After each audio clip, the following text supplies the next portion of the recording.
आज हम बनाने जा रहे हैं चौराई का साग। चौराई का साग बनाने के लिए चाहिए 250 ग्राम चौराई। ये मैंने 250 ग्राम चौराई को अच्छी तरह साफ़ कर लिया है और धोकर काट लिया है। चौराई का साग हरे पत्ते का भी होता है और लाल पत्ते का। ये हरे पत्ते वाला चौराई का साग है। और हमें चाहिए हींग, बेसन, हरी मिर्च, टमाटर, सरसों का तेल।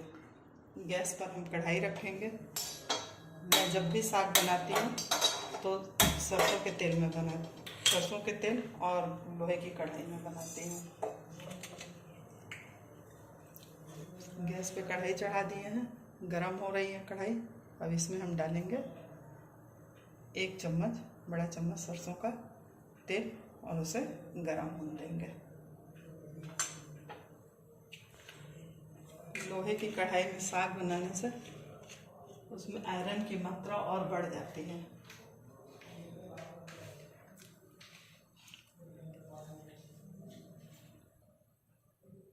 देखिए तेल गरम हो चुका है। गैस को हम धीमा कर देते हैं और इसमें हम डालेंगे आधा छोटा चम्मच हींग और साथ ही अब डालेंगे हम बीच से चीरा लगी हुई 1 हरी मिर्च।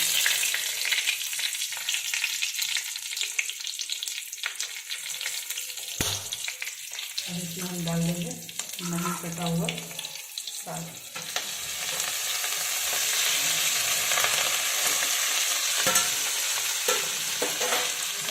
डालेंगे नमक हम 1 छोटा चम्मच डाल रहे हैं। आप अपने स्वाद अनुसार नमक डालिएगा और इसे चलाएंगे।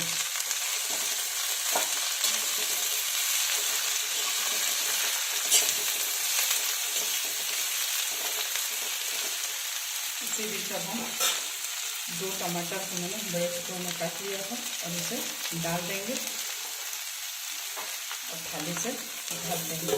गैस की आंच को मीडियम रखेंगे। इसे पकने में 7 से 8 मिनट लगेगा। बीच बीच में हम इसको चलाते रहेंगे। देखिए साग को पकते हुए 4 से 5 मिनट हुआ है और हम कढ़ाई का ढक्कन हटाकर देखते हैं कि साग कितना पका है। देखिए साग लगभग हल्का पूरी तरह नहीं पका है, हल्का पक चुका है और टमाटर भी हल्का इसके साथ पक गया है। इसे हम चलाएंगे और करछुल की सहायता से मैश करेंगे। इस समय भी गैस की आंच को हम थोड़ा तेज कर देंगे।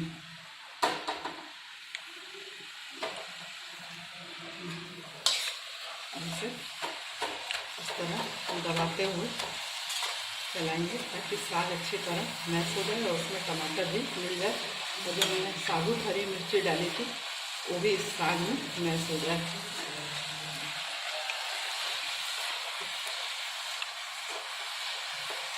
अभी ये 2 से 3 मिनट और पकेगा। इसको गैस का कढ़ाई का ढक्कन हम बंद कर देते हैं और आँच को फिर कम कर देंगे। देखिए 2 से 3 मिनट हो गया है।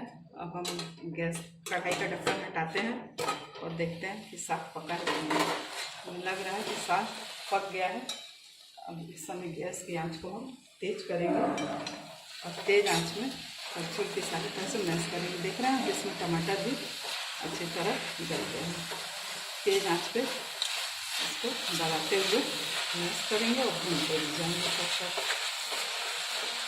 साग में हमेशा नमक कम डालिए क्योंकि जब हम साग छौंकते हैं तो कढ़ाई में भरा हुआ दिखाई देता है और पकने के बाद कम हो जाता है। देखिए जब मैंने छौंका था पूरी कढ़ाई भरी हुई थी, पक कर इतना थोड़ा सा हो गया।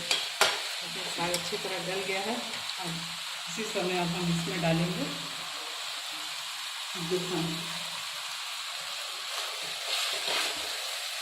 बेसन डालने से साग में चिकनापन आता है और टेस्टी भी हो जाता है।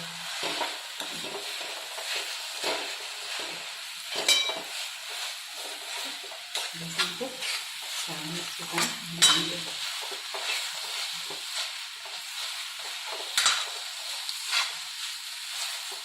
तेज आँच को, गैस की आँच को तेज रखेंगे, धीमा नहीं करेंगे। चलाते हुए भूनेंगे ताकि बेसन का कच्चापन भी निकल जाए और साग में अच्छी तरह मिक्स हो जाए। देखिए साग अच्छी तरह भून गया है, कढ़ाई में पकने भी लगा है, जो साग भून गया है, बेसन भी मिल गया है, टमाटर भी मिक्स हो गया है। अब इसमें हम ऊपर से फिर डालेंगे 1 छोटा चम्मच सरसों का तेल और गैस को तुरंत बंद कर देंगे। तवे में लग गया है तो सरसों का तेल डालते ही साग का कलर इतना अच्छा हो गया और पूरा ये ग्रीन का ग्रीन है। ऊपर से सरसों का तेल डालने से साग का स्वाद बहुत बढ़ जाता है। अब इसे हम सर्व करेंगे।